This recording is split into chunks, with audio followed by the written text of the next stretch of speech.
रसोई से लेकर बाजार तक आज महंगाई और किल्लत की दोहरी मार पड़ रही है।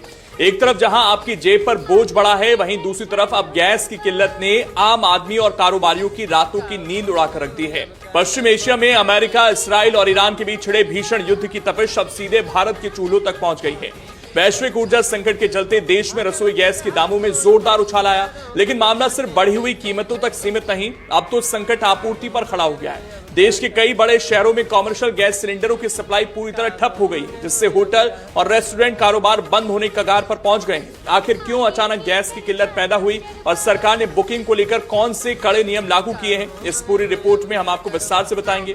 दरअसल पूरी दुनिया इस वक्त बारूद के ढेर पर बैठी है। इसका सबसे बड़ा असर भारत की ऊर्जा सुरक्षा पर पड़ा है। कच्चे तेल और गैस की कीमतों में लगी आग के बीच घरेलू और कॉमर्शियल एलपीजी सिलेंडर के दाम बढ़ा दिए गए। राजधानी दिल्ली से लेकर मुंबई और कोलकाता तक गृहिणियों के बजट में 60 रुपए की सीधी चपत लगी, जबकि कॉमर्शियल स्मॉल सिलेंडरों की कीमतों में 114 रुपए तक की बढ़ोतरी कर दी गई। लेकिन कीमतों से ज्यादा डराने वाली खबर सप्लाई चेन को लेकर आ रही है।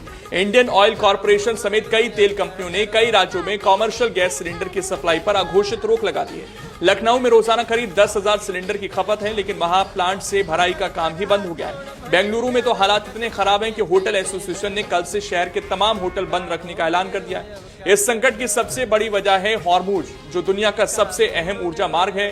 भारत अपनी एलपीजी जरूरत का एक बड़ा हिस्सा इसी रास्ते से आयात करता है। चूंकि ये क्षेत्र युद्ध के चलते असुरक्षित हो गया है, इसलिए भारत सरकार ने एहतियातन कदम उठाते हुए रिफाइनरियों को आदेश दिए हैं कि वो एलपीजी का उत्पादन बढ़ाएं। सरकार की प्राथमिकता अब साफ है, पहले घर फिर बाजार। यही वजह है कि घरेलू उपभोक्ताओं की जरूरत पूरी करने के लिए कॉमर्शियल सप्लाई को सीमित कर दिया गया है। इतना ही नहीं, जमाखोरी और अफरा तफरी को रोकने के लिए सरकार ने गैस बुकिंग के बीच 25 दिनों का अनिवार्य अंतर लागू कर दिया। यानी अब आप चाहकर भी 25 दिन से पहले दूसरा सिलेंडर बुक नहीं कर पाए। न्यूज प्लेटफॉर्म पर आपका स्वागत है। सच्ची, निष्पक्ष, निर्भीक और स्वतंत्र पत्रकारिता के लिए जुड़े रहे हमारे साथ। आपका अपना डी न्यूज प्लेटफॉर्म, देश का चर्चित न्यूज प्लेटफॉर्म।